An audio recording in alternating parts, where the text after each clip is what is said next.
from realclimatescience.com.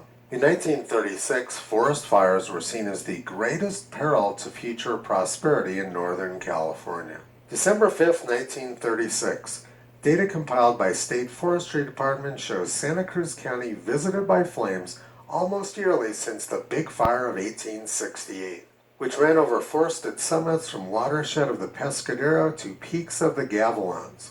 The United States Forest Service shows that burn acreage in 1930 and 1931 was more than 50 million acres and has since dropped more than 80%.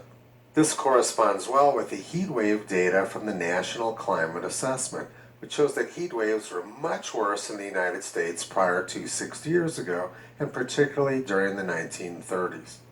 In 1931, the Red Cross described the drought situation in the U.S. as being the worst disaster they'd ever faced.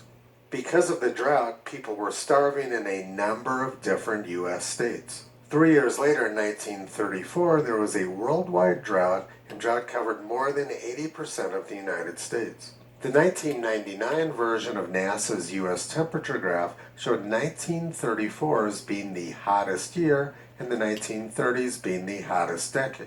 In 1931, 93% of the United States reached 95 degrees Fahrenheit or 35 degrees Celsius sometime during the year. But over the past 90 years, the percentage of the United States which gets very hot has plummeted. The New York Times reported in 1938 that nearly 22 million acres burned in the United States the previous year, with one starting every 3 minutes. And they said that the very high burn acreage of 1937 was considerably under that of the previous year in 1936. This isn't surprising because according to the National Climate Assessment, 1936 had the worst heat waves by far in U.S. history. The fire season is pretty much over in the United States this year, and burn acreage was about half of the long-term average and down more than 80% from 90 years ago. But Politifact says that the high burn acreage of the 1920s and the 1930s never happened. They say federal officials have known for some time that their data was unreliable, and this year they took most of it off of their website. Many factors made the data shaky. Perhaps the most intriguing part of the story of bad data is that the government's old information includes millions of acres in the 1920s and 1930s that burned not by accident but by intent. On top of that, there was also double counting and, as some see it, undercounting. Earlier this year, the Biden administration erased all of the data prior to 1983 when burn acreage was much higher. According to Politifact, some of this burn acreage from 1930 and 1931 was counted twice, and there were some fires which didn't get counted at all. Which means that there should have been some sort of error bar put on the data. It might have actually been higher, and it might have actually been lower. Legitimate scientists don't hide the data or alter it, they put error bars on it to show uncertainty. This year's burn acreage is down more than 80%. Unless the data was overcounted by a factor of 5, there was more burn acreage in the 1930s than there was this year. All data sets contain error, but there's no way the Biden administration can justify hiding the very high burn acreage of the 1930s.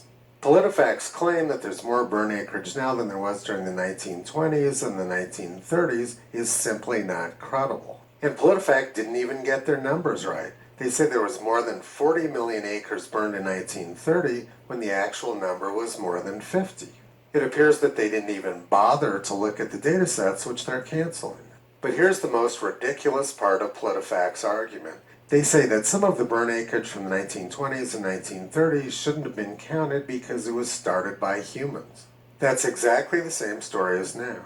According to the National Park Service, nearly 85% of wildland fires in the United States are caused by humans.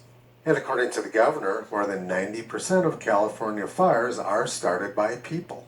New active fires that have come up over the course of the weekend, the El Dorado, getting a lot of attention because it's a reminder that the vast majority of fires that we experience on an annual basis come from individuals making bad decisions or by simple neglect and accident, meaning 90 plus percent of the fires that we experience in the state of California on an annual basis are man-made fires.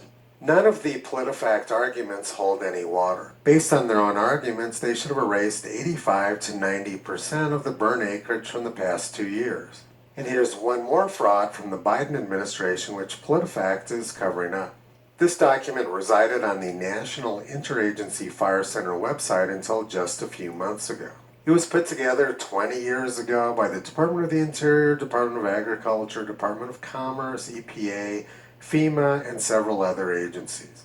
The document said, historically fire has been a frequent and major ecological factor in North America. In the conterminous United States, during the pre-industrial period from 1500 to 1800, an average of 145 million acres burned annually. According to the National Interagency Fire Center, this year burn acreage is less than 7 million acres, so it's down 95% from the pre-industrial period.